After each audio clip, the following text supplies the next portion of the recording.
Hi friends, ఈ రోజు పెళ్లి రోజు జరుపుకున్నటువంటి సబ్బవరం నుంచి సాలార్పు అప్పలనాయుడు టీచర్ గారు శ్రీమతి లక్ష్మి ఈ దంపతుల పెళ్లి రోజు సందర్భంగా కుమారులు సిద్ధాంత్, లోహిత్ ఆశ్రమంలో ఉన్న వృద్ధులకు అన్నదాన కార్యక్రమం చేస్తున్నారు.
అన్ని దానాలలో అన్నదానం గొప్పది.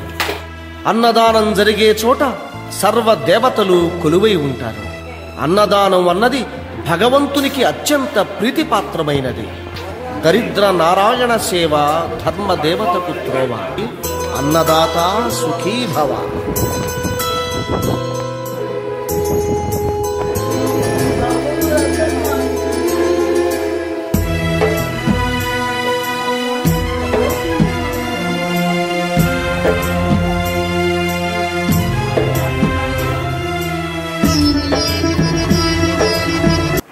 వీడియో నచ్చితే లైక్ చేయండి, షేర్ చేయండి, ఛానల్ని సబ్స్క్రైబ్ చేసుకోండి. Thanks for watching.